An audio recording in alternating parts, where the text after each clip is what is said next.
Bapak Ibu guru hebat, selamat bertemu kembali bersama saya Yohanes Jana,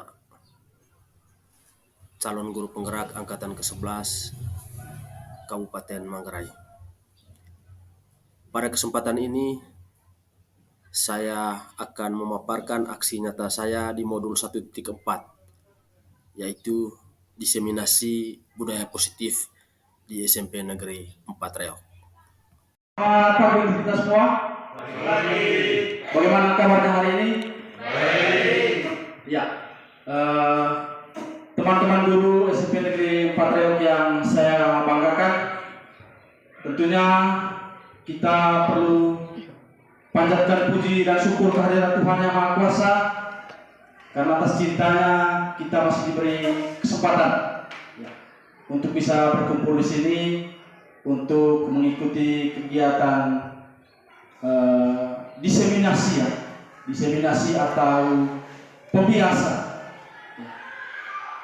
Lalu yang kedua, tentunya saya mengucapkan terima kasih untuk kehadiran dari kita semua, karena pagi hari ini kita bisa berkumpul di sini guna mendengarkan sesuatu yang tentunya sangat bermanfaat berkaitan dengan proses pembelajaran kita di kelas.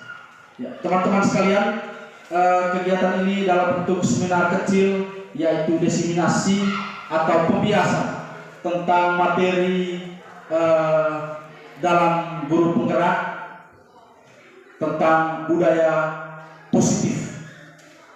Budaya positif. Dalam modul ini kami diminta untuk membuat video dan video ini nanti kami akan upload di PMM sebagai bukti karya kami bahwa kami pernah menyebarkan atau membiasakan materi yang kami sudah pelajari di modul 1.4.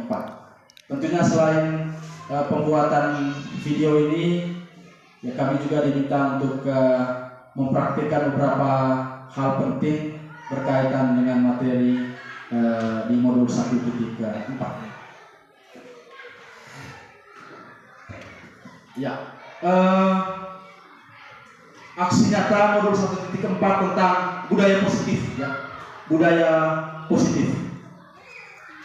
Lalu pada modul ini ada beberapa poin penting yang perlu disampaikan. Yang pertama adalah perubahan paradigma belajar dan nilai-nilai kebajikan. Dan yang kedua adalah motivasi perilaku manusia. Yang ketiga adalah keyakinan kelas. Yang keempat, disiplin positif. Yang kelima, kebutuhan dasar manusia. Yang keenam, posisi kontrol guru. Dan yang terakhir adalah segitiga restitusi. Harapannya dalam diskusi ini kita berpartisipasi aktif untuk membicarakan ketujuh poin penting ini. Yang pertama soal pembelajaran dengan paradigma baru.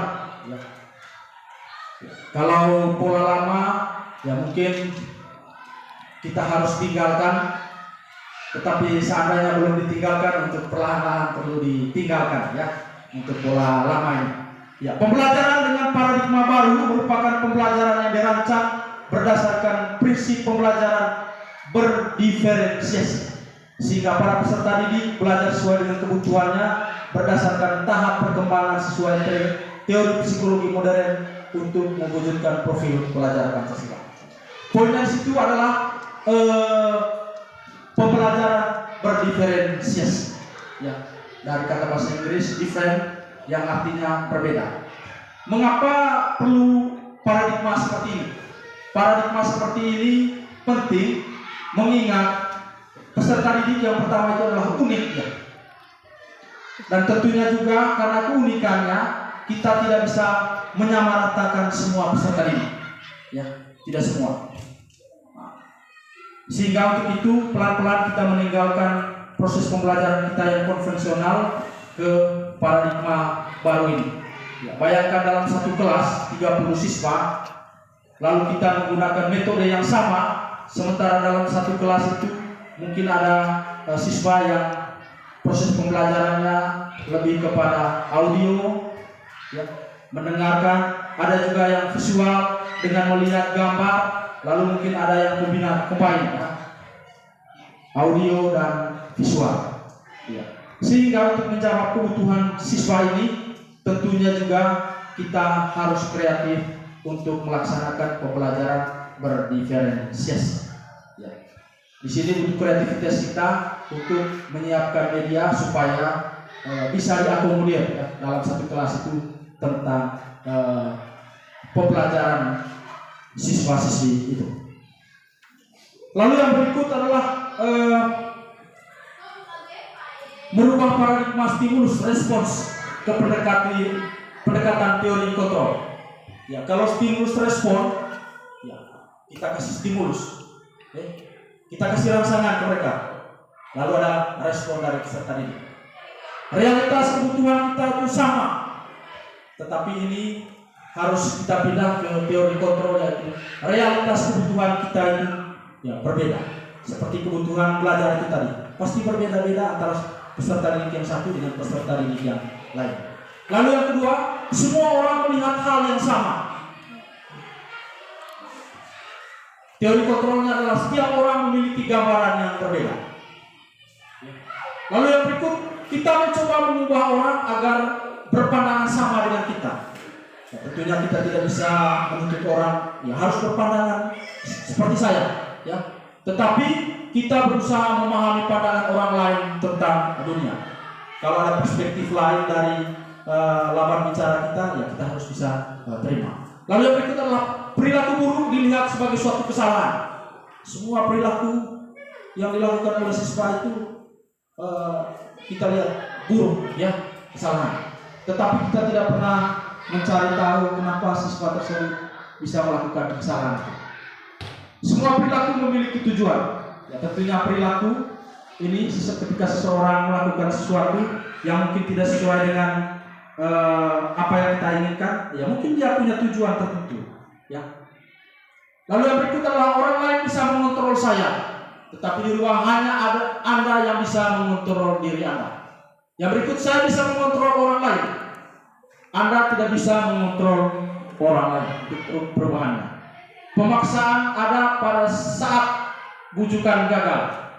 Ketika kita memaksa lalu membujuk apa, dan terakhirnya kita memaksa, ya. Kolaborasi dan konsensus menciptakan pilihan-pilihan baru, ya. Diharapkan ada kolaborasi, ada konsensus. Konsensus itu adalah kesepakatan, ya, supaya ada pilihan-pilihan baru. Lalu yang berikut adalah model berpikir menang kalah, ya. Tapi sekarang itu sudah tidak dianjurkan lagi, tapi yang berpikir adalah model berpikir, ya, menang, ya.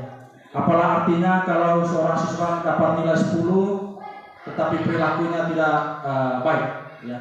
Di satu sisi nilai akademiknya bagus, tetapi di sisi lain perilakunya tidak menunjukkan hal itu.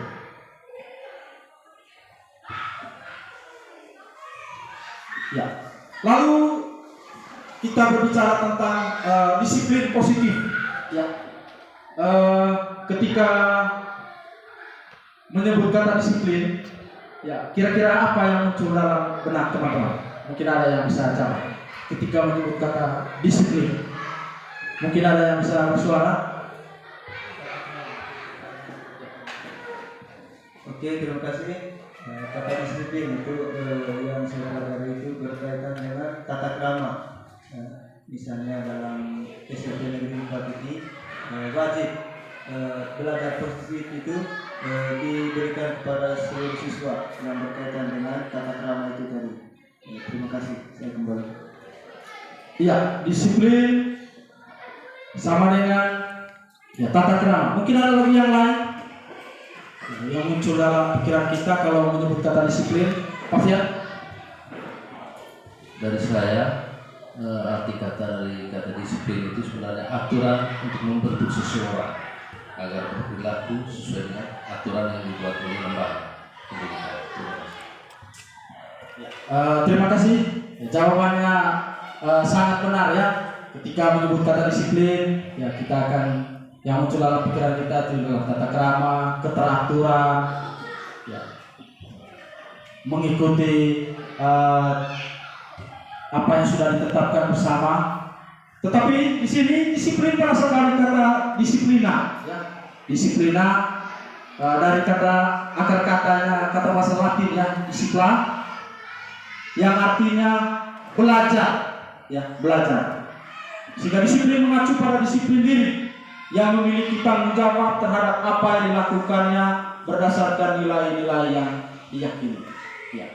Karena kita merasa bahwa nilai yang kita yakini adalah bisa bermanfaat untuk kita, bisa bermanfaat untuk siswa, maka kita melakukan disiplin itu.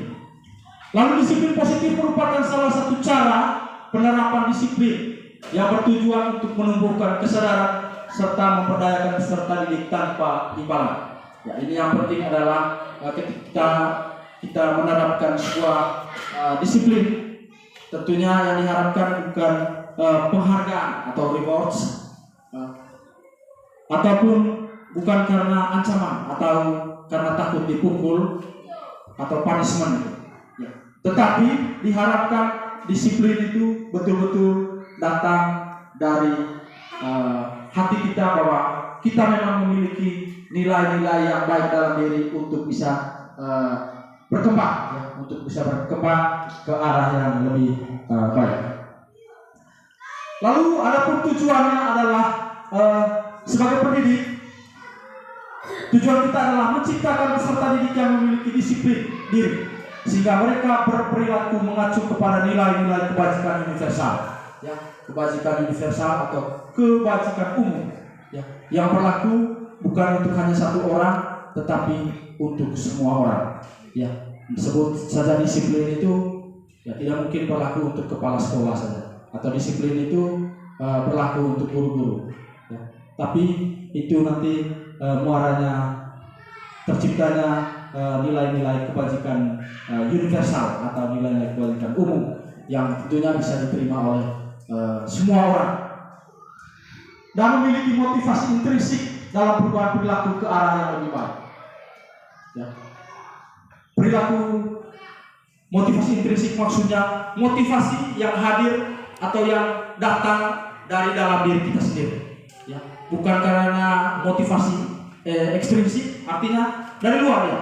Kita pukul, ya, pukul supaya disiplin. Tapi diharapkan disiplin itu muncul dari dalam diri atau motivasi intrinsik dari semua warga sekolah. Ini beberapa contoh nilai-nilai kebajikan, ya, nilai-nilai kebajikan seperti yang masih trending sekarang itu adalah profil pelajar Pancasila. Ya, paling tidak ada nilai-nilai kebajikan, ya, yang mau disampaikan di situ, yaitu beriman dan bertakwa dan berakhlak mulia, berkebinekaan global, gotong royong, mandiri, kreatif, dan bernalar kritis. Lalu yang berikut juga ada primary years program, ya, nilai kebajikan yang mau disampaikan adalah ada toleransi, ya, toleransi walaupun berbeda, tetapi kita harus menghargai perbedaan. Jangan merasa ketika kita berbeda dengan yang lain, saya tidak mau dengan dia, tidak seperti itu. Lalu integritas, ya, mandiri, ya, integritas itu ditandai dengan, ya, kejujuran, ya, kejujuran dan lain-lain. Lalu menghargai, bisa menghargai sesama, antusias, empati, ya, ketika ada orang yang mungkin lagi kecelakaan atau musibah, ya, berarti kita harus untuk empati. Keingintahuan, kreativitas, kerjasama, percaya diri, dan komitmen. Dan yang terakhir itu adalah keterampilan hidup atau life skill. Ya, mungkin ini yang sangat dibutuhkan untuk siswa-siswi kita ke depan, ya. Mereka tidak hanya memiliki pengetahuan, tapi yang penting adalah life skill, supaya di kemudian hari dengan pengetahuan yang ada mereka bisa bertahan hidup, ya, dapat dipercaya, lurus hati, pendengar yang aktif, tidak merendahkan orang lain, ya, dan memberikan yang terbaik dari diri.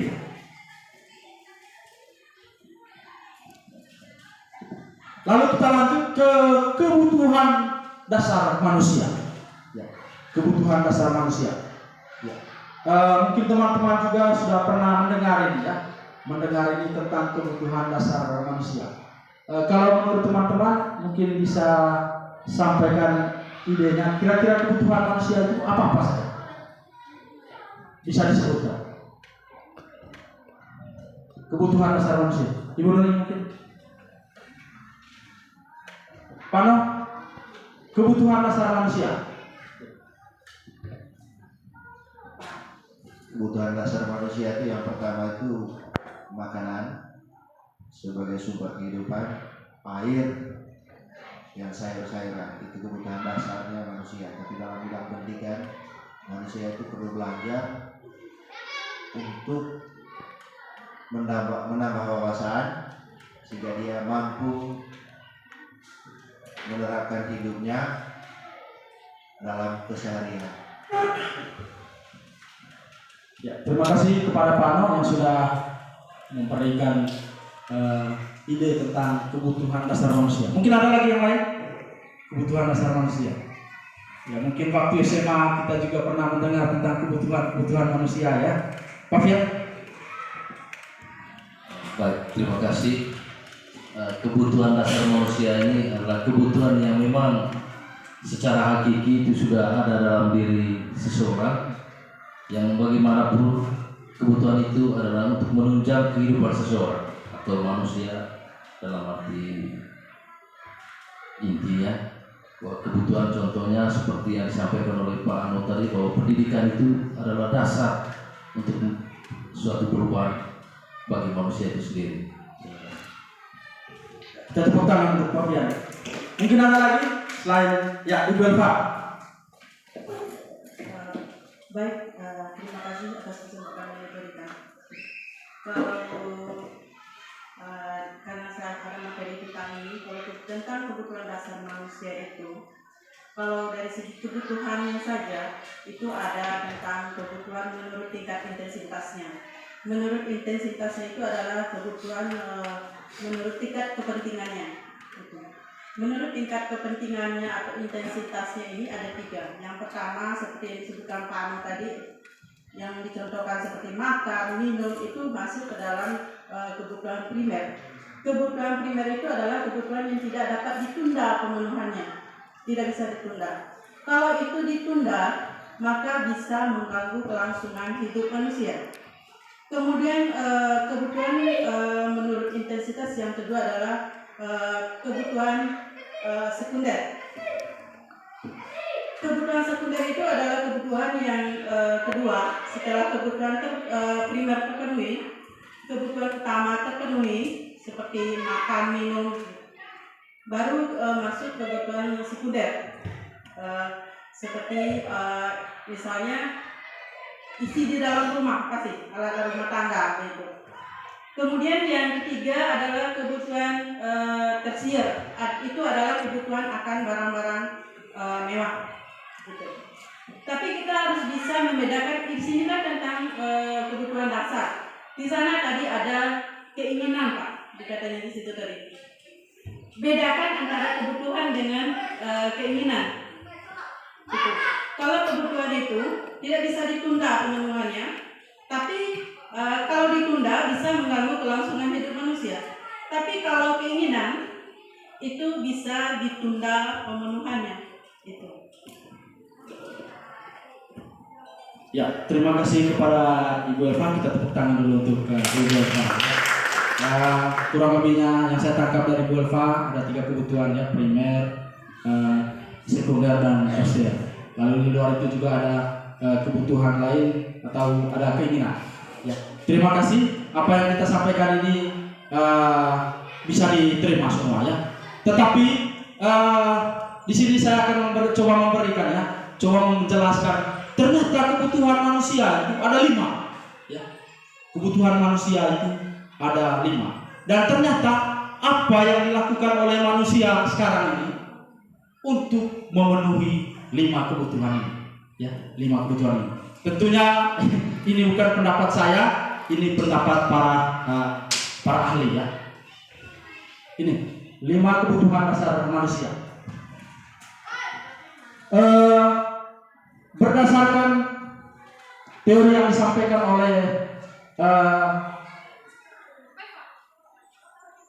Klossman, ya, seorang psikiater kalau tidak salah, orang Amerika, ada 5 kebutuhan manusia, ya. Kebutuhan yang pertama adalah kebutuhan untuk bertahan hidup, ya, atau survival. Lalu kebutuhan yang kedua adalah kasih sayang, love and belonging. Lalu yang ketiga adalah kebutuhan akan kebebasan atau freedom. Dan yang keempat adalah kebutuhan akan kesenangan, fun. Dan yang terakhir adalah kebutuhan akan penguasaan. Kebutuhan yang disebutkan oleh Ibu Elva tadi, Pak Anu, Pak Fian, itu masuk dalam kebutuhan yang pertama, yaitu kebutuhan untuk bertahan hidup atau survival. Kita coba lihat kebutuhan bertahan hidup untuk survival adalah kebutuhan yang bersifat fisiologis, ya, fisiologis untuk bertahan hidup, misalnya kesehatan seperti yang disampaikan tadi, lalu rumah dan makanan yang kita biasa pelajari di waktu SMA, kebutuhan pangan, sandang, papan, itu ternyata dia masuk di kebutuhan untuk bertahan hidup atau survival, ya. Lalu yang kedua adalah kebutuhan akan kasih sayang, ya. Bagaimana kalau hidup kita ini tanpa sebuah kasih sayang? Ya, Pak Fian, kalau hidup ini tanpa ada kasih sayang bagaimana? Ya, hampa, ya. Ya, dunia ini seperti kiamat sudah, ya. Nah, inilah kebutuhan yang kedua dari manusia, ya. Kebutuhan akan love and belonging, ya. Ternyata kita ini tidak bisa hidup sendiri, ya. Harus saling terhubung antara teman, terhubung antara kerabat, terhubung antara keluarga, dan itulah yang disebut dengan kebutuhan kasih sayang, ya, dan rasa diterima. Kebutuhan ini ada 3, seperti kalau yang pertama tadi itu masuk ke kebutuhan fisiologis, tapi untuk kebutuhan yang kedua dan sampai kelima ini termasuk kebutuhan psikologis, sudah ya, bukan fisiologis tapi psikologis, ya. Kebutuhan untuk disayangi dan diterima meliputi kebutuhan akan hubungan dan koneksi sosial, sehingga kita kalau tidak ketemu dengan seseorang yang mungkin kita cintai satu hari saja, lain sekali. Karena kebutuhan ini, ya, kita kalau liburan tidak pergi bertemu dengan keluarga seperti hampa sekali. Ternyata karena ada kebutuhan ini, ya, kebutuhan untuk memberi dan menerima kasih sayang, dan kebutuhan untuk merasa menjadi bagian dari suatu kelompok. Ya.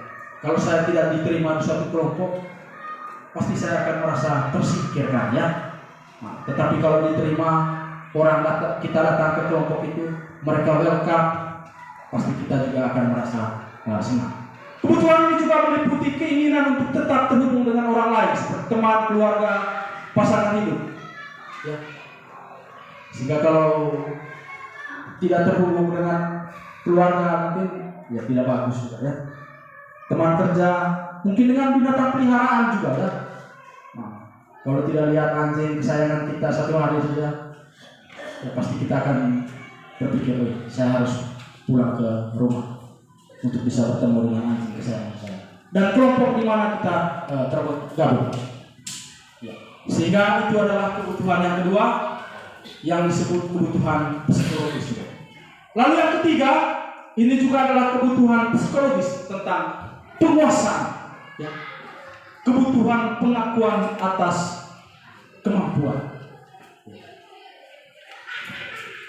Kebutuhan ini berhubungan dengan kekuatan untuk mencapai sesuatu, menjadi kompeten, menjadi terampil, diakui atas prestasi dan keterampilan kita, didengarkan dan memiliki rasa harga diri. Ini kebutuhan ketiga berkaitan dengan psikologis lagi. Ya. Ketika kita apa yang kita sudah kerjakan tidak dihargai, ya mungkin kita juga akan merasa kecewa. Begitu juga dengan peserta didik kita. Ternyata mereka membutuhkan kebutuhan ini juga, kebutuhan pengakuan atas kemampuan. Anak-anak yang memiliki kebutuhan dasar akan penguasaan yang tinggi biasanya selalu ingin menjadi pemimpin. Mereka juga suka mengamati sebelum mencoba hal baru dan merasa kecewa bila melakukan kesalahan. Ya, seperti itu adalah kebutuhan yang ketiga. Lalu kebutuhan keempat adalah kebutuhan akan pilihan. Ya, kebutuhan akan pilihan. Ini juga masuk dalam kategori kebutuhan psikologis. Ya, kebutuhan untuk bebas. Ya, adalah kebutuhan akan kemandirian, otonomi, memiliki pilihan dan mampu mengendalikan arah hidup seseorang. Kebutuhan akan kebebasan. Kebebasan yang dimaksudkan di sini bukan sebebas-bebasnya. Ya, ingat bahwa kebebasan kita dibatasi oleh kebebasan orang lain. Ya, kalau orang di sebelah kita sudah tidur, sudah jam 2, tapi kita masih naikkan volume musik, ya saya berpikir kita harus berpikir 2 kali. Ya, bukan berarti kita harus sebebas-bebasnya. Ingat bahwa kebebasan kita dibatasi oleh kebebasan orang lain. Tapi maksudnya di sini adalah kebebasan yang bertanggung jawab. Kalau ketika kita memilih itu, maka harus bertanggung jawab atas pilihan kita. Itu kebebasan akan kebutuhan pilihan, dan yang terakhir adalah kesenangan. Ya, ternyata kita manusia ini butuh senang juga, ya, butuh senang. Kebutuhan akan kesenangan adalah kebutuhan untuk mencari kesenangan, bermain dan tertawa. Kalau setiap dari pagi sampai sore kita serius terus, saya berpikir ya perlu dipertanyakan juga kita, sehingga butuh kesenangan atau kebutuhan untuk merasa senang. Ya, demikian untuk 5 kebutuhan dasar manusia. Ya, mungkin ada yang bisa menyebutkan kembali kebutuhan dasar manusia kita. Mungkin ada yang bisa bidang.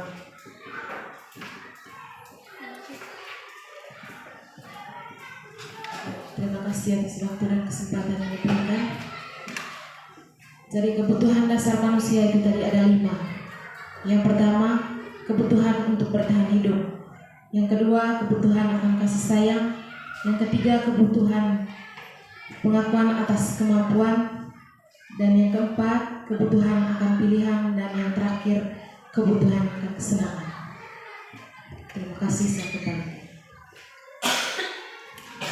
Ya, terima kasih kepada Bida. Kita tepuk tangan di Bida dulu. Ya, ada 5 kebutuhan dasar manusia itu tadi. Yang pertama itu tadi, ya termasuk dalam kebutuhan fisiologis. Sedangkan 2, 3, 4, dan 5 itu adalah kebutuhan psikologis. Kebutuhan psikologis. Lalu kita coba berpindah ke topik yang berikut adalah motivasi perilaku manusia. Ketika kita melakukan sesuatu itu, apa motivasinya? Ya. Kalau dalam kasus-kasus ketika kita nonton TV ataupun baca koran, ya biasa ditanya, apa motivasinya? Ya. Termasuk dalam kegiatan guru penggerak ini, kenapa kita harus mengikuti kegiatan guru penggerak? Apa motivasinya? Apa motivasinya untuk mendapat sertifikat supaya setelah itu bisa tepuk dada, saya ini guru penggerak? Apakah itu motivasinya? Atau ada motivasi yang lebih penting dari situ? Tentunya tidak hanya sekedar untuk mendapatkan sertifikat, tetapi yang penting adalah sebagai guru di abad ke-21, tentunya kita harus belajar dan terus belajar. Karena belajar itu merupakan api ya. Seandainya di dapur tidak nyala, tidak ada asap, maka satu rumah itu akan tidak bisa makan. Ya, sehingga motivasi untuk mengikuti guru penggerak dan untuk mendapatkan sertifikat, tetapi motivasinya adalah kita mau belajar, sehingga dengan belajar kita bisa berbagi ke orang lain dan memberikan hal-hal positif ke orang-orang. Paling tidak ke diri kita yang sendiri dulu. Ya, jangan berpikir ke orang lain dulu. Ya, tetapi kita harus mulai dari diri. Ya, sekedar selingan. Ya, ada seorang pemuda yang sangat ganteng. Ya, dia punya cita-cita ingin merubah dunia. Tetapi seiring bertambahnya waktu, dia lihat dunia yang belum juga berubah. Akhirnya dia memperkecil cita-citanya. Dia ingin merubah bangsa.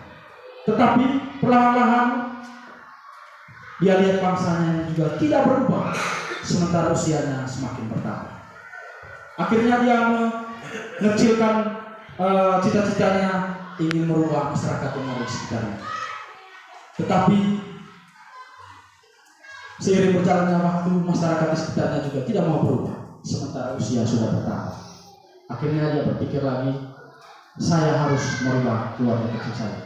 Tetapi dalam perjalanan, keluarga kecilnya juga tidak mau berubah. Dan tentunya usianya juga semakin bertambah. Lalu dia memperkecil cita-citanya, ingin merubah dirinya sendiri. Ketika dia berpikir ingin merubah dirinya sendiri, dia baru tepuk kepala gitu. Usianya sudah tua dan tidak mungkin dia bisa merubah dirinya sendiri. Dan akhirnya dia berpikir, seandainya saya bisa merubah diri saya, pasti saya akan bisa merubah keluarga kecil saya, bisa merubah masyarakat yang ada di sekitar saya, bisa merubah negara saya, dan mimpi saya untuk merubah dunia itu akan terwujud. Tapi apalah daya, usianya sudah tua. Tentunya kita lanjut ke motivasi perilaku ini. Ya, yang pertama motivasi perilaku tentunya berkaitan dengan peserta didik adalah untuk menghindari ketidaknyamanan. Ya, kalau dipukul itu tidak nyaman, kalau disiksa itu tidak nyaman. Lalu motivasi yang kedua adalah untuk mendapatkan imbalan atau penghargaan dari orang lain. Pak Fian, Pak Andi sekali datang. Ya. Ada reward untuk mendapatkan imbalan. Ya. Tetapi yang diharapkan adalah motivasi ketiga, ya, untuk menjadi orang yang mereka inginkan dan menghargai diri sendiri dengan nilai-nilai yang mereka percaya, nilai-nilai kebajikan universal. Ketika kita datang sekolah, maka harapannya itu yang ada dalam diri kita adalah nilai yang ketiga ini. Saya berpikir tidak terlalu panjang di sini untuk motivasi perilaku. Jangan sampai pilih yang pertama dan yang kedua. Ya, harapannya kita pilih yang kedua. Ya, poin penting yang mau disampaikan adalah hukuman tidak terencana. Ya, tiba-tiba ini yang tidak dianjurkan. Ya. Murid tidak tahu apa yang dilakukan, yang akan terjadi, tidak dilibatkan, bersifat satu arah ya, kepada peserta didik. Lalu konsekuensi biasanya terencana. Dan yang ketiga adalah restitusi. Nanti kita akan bahas seperti apa restitusi ini. Lalu yang berikut posisi kontrol, ya, posisi kontrol kita sebagai guru. Ya. Untuk memperdalam seperti apa posisi kontrol ini, kita coba lihat video berikut ini. Mudah-mudahan bisa diputar.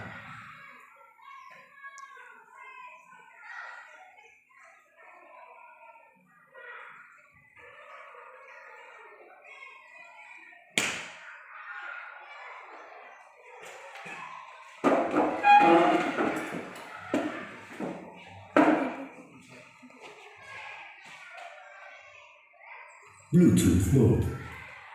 Bluetooth connected. Ya, teman-teman sekalian, dalam video ini nanti akan ditampilkan bagaimana sebenarnya kita harus berposisi. Ini ditampilkan 5 posisi sebagai guru. Ya, mungkin kita akan merasa apa yang ditampilkan dalam video ini, kita bisa merefleksi diri kira-kira selama ini kita berada di posisi kontrol yang ada.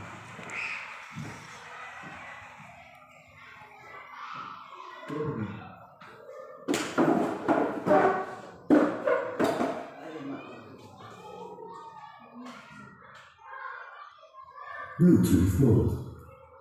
Bluetooth connected.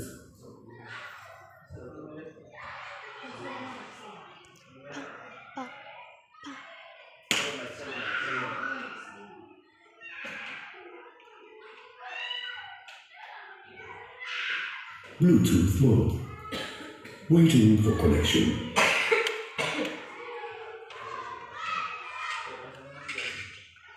Waiting for connection.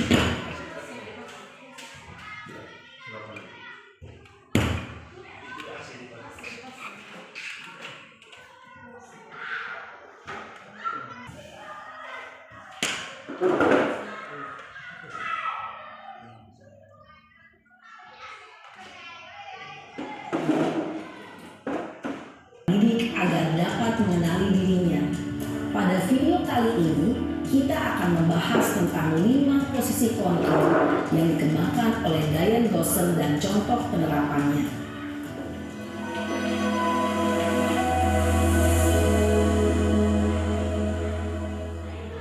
Lima posisi kontrol itu adalah 1. Posisi penghukum, 2. Posisi pembuat merasa bersalah, 3. Posisi teman, 4. Posisi pemantau atau monitor, dan 5. Posisi manajer. Untuk lebih memahami kelima posisi tersebut, mari kita saksikan kasus Naren yang terlambat hadir 20 menit di sekolah dan melihat bagaimana kelima posisi kontrol dalam menghadapi masalah tersebut.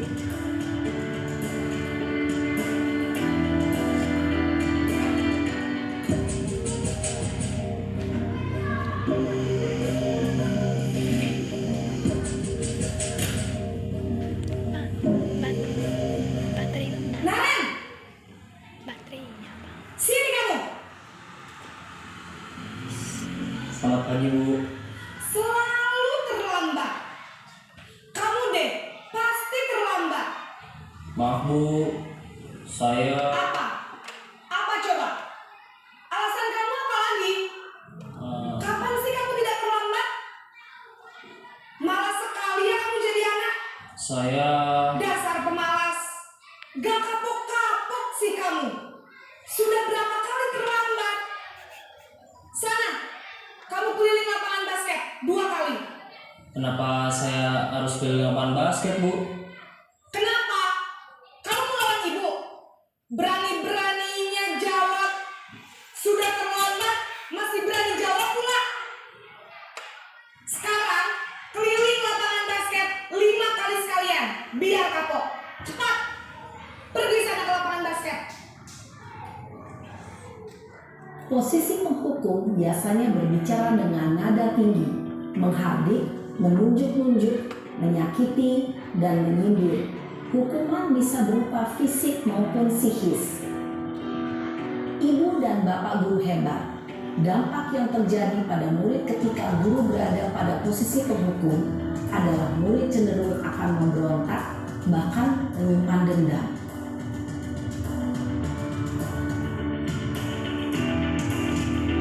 Yang kedua, membuat merasa bersalah.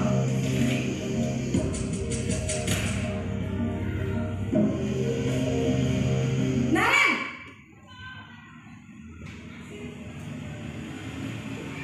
Selamat pagi, Bu. Naren, kamu kenapa terlambat lagi, nak? Ya Tuhan, Naren, kamu senang ya bikin ibu susah ya? Kalau kamu terlambat lagi, nanti ibu yang ditegur bapak kepala sekolah, nak. Disangka ibu tidak bisa membina kamu. Duh, gimana ini? Maaf, Bu. Duh, Gusti Naren, kamu suka ya kalau ibu ditegur bapak kepala sekolah? Terus, sekarang ibu harus tulis apa ini di buku absen? Ini kamu sudah sering terlambat loh. Ibu harus apa coba? Maaf, Bu. Maaf sekali. Ya sudah, lain kali jangan bikin ibu susah lagi ya nak ya. Ibu tidak akan kuat lagi kalau kamu begini terus.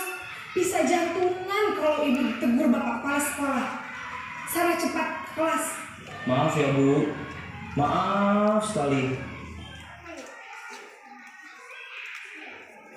Posisi pembuat rasa bersalah berbicara dengan nada tenang, cenderung lembut, Namun kata-kata yang diutarakan membuat murid merasa menjadi orang yang gagal, memandang buruk dirinya sendiri, merasa tidak berharga, dan tidak sanggup membahagiakan orang lain.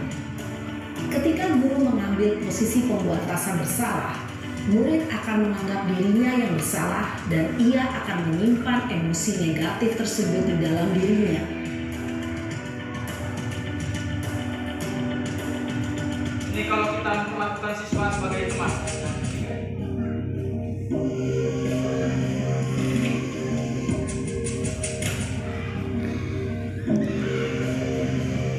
Naren!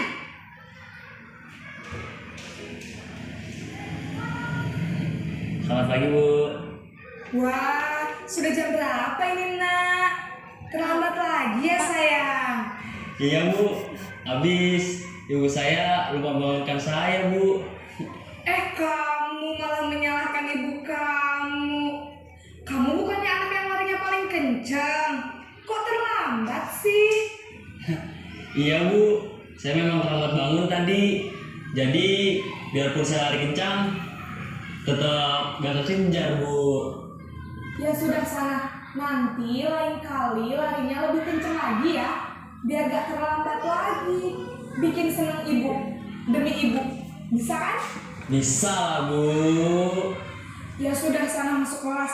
Ibu beresin urusan absen kamu. Kamu ini ada-ada saja. Dalam posisi teman, guru berbicara dengan nada suara ramah, akrab, cenderung bersenda gurau untuk menjaga suasana tetap santai. Murid akan merasa senang, aman, dan akrab dengan guru. Identitas yang tercipta adalah identitas sukses atau berhasil. Namun, perlu diingat, karena ini masih dorongan eksternal, maka ada faktor ketergantungan dari murid kepada orang tertentu. Di sini guru absennya, sehingga di lain waktu murid bisa berperilaku baik, namun hanya kepada orang-orang tertentu saja.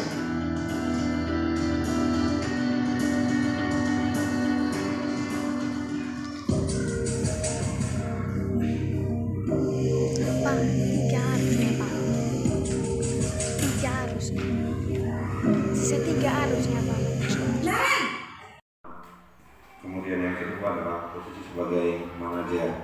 Mungkin dua ini yang bagi saya yang diterapkan bagi siswa-siswa kita di sini. Jadi selama ini kita atau saya hanya tahu saja satu posisi kontrol. Jadi materi ini sangat jelas bahwa masih banyak lagi posisi kontrol kita untuk menghadapi anak-anak sekarang. Sekian dari saya, terima kasih. Ya, terima kasih kepada Pak Bin. Ya, tentunya dari 5 posisi kontrol ini kita pernah melakukan semuanya. Sebagai penghukum, saya yakin kita sudah pernah. Ya, sebagai teman juga, pembuat rasa bersalah juga, kita sudah yakin jalannya. Sebagai teman, pemantau dan sebagai manajer. Ya. Kita sudah melihat video itu tadi dengan resikonya masing-masing. Kalau sebagai penghukum pasti dengan mata melotot, ya ada kekerasan verbal, kata-kata. Untuk konteks kita orang macam kera apa segala macam itu sebenarnya tidak bagus. Itu penghukum secara verbal, apalagi secara fisik dengan cara pukul ya. Lalu pembuat merasa bersalah seperti yang ditampilkan juga tadi ya. Bagaimana dia merasa bersalah. Yang ketiga sebagai teman, bagus juga sebagai teman ini ya, tapi ada ketergantungan ya, ketergantungan. Yang keempat sebagai pemantau atau monitor seperti yang kita lihat dalam video itu tadi. Dan yang terakhir manajer. Inilah yang paling dianjurkan ya. Paling dianjurkan dari kelima posisi ini. Lalu saya tidak perlu ini untuk contoh penerapan 5 posisi kontrol ini seperti hormati bendera, tiang bendera dan sebagainya tadi, atau suruh siswa untuk lari 5 kali keliling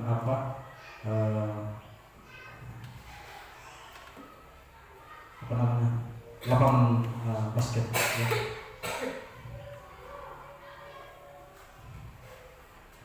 Lalu materi terakhir adalah tentang segitiga restitusi, ya.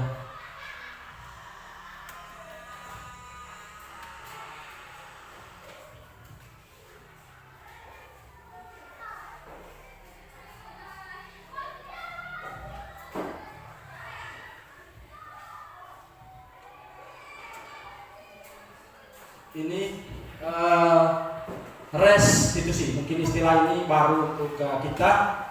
Restitusi adalah proses menciptakan kondisi bagi murid untuk memperbaiki kesalahan mereka, sehingga mereka bisa kembali pada kelompok mereka dengan karakter yang lebih kuat. Ini menurut Gosser. Restitusi juga adalah proses kolaboratif yang mengajarkan murid untuk mencari solusi untuk masalah dan membantu murid berpikir tentang orang seperti apa yang mereka inginkan. Ya. Restitusi membantu murid menjadi lebih memiliki tujuan, disiplin positif, dan memulihkan dirinya setelah berbuat salah. Dari masalah Naren itu tadi, maka posisi yang kita ambil adalah posisi manajer yang paling ideal, yang paling baik. Tetapi untuk menerapkan posisi yang kelima ini, kita harus mengetahui tentang segitiga restitusi ini. Ya. Segitiga restitusi. Ya, restitusi bukan untuk menebus kesalahan, ya, namun untuk belajar dari kesalahan. Ya, seperti yang disampaikan dalam video itu tadi, ya, bukan untuk menebus kesalahan. Bagaimana dia bisa belajar dari kesalahan supaya dia tidak bisa mengulangi lagi. Dalam restitusi, ketika murid berbuat salah, guru tidak mengarahkan untuk menebus kesalahan dengan membayar sejumlah uang, memperbaiki kerugian dan seterusnya, ya, atau dengan sekedar meminta maaf. Tetapi dia lebih pada siswa itu sadar akan kesalahan. Lalu restitusi juga adalah memperbaiki hubungan. Ya, restitusi adalah tentang memperbaiki hubungan dan memperkuatnya. Ya. Restitusi juga membantu murid-murid dalam hal mereka ingin menjadi seperti apa dan bagaimana mereka ingin diperlakukan. Lalu yang berikut adalah restitusi adalah tawaran, ya, bukan paksaan, seperti yang ditawarkan oleh ibu guru kemarin tadi. Supaya kamu tidak datang terlambat, kira-kira kita tawarkan ke dia dulu, ya. Pasti dia lebih tahu solusinya. Kenapa dia terlambat? Katakan dia terlambat bangun pagi, maka paling tidak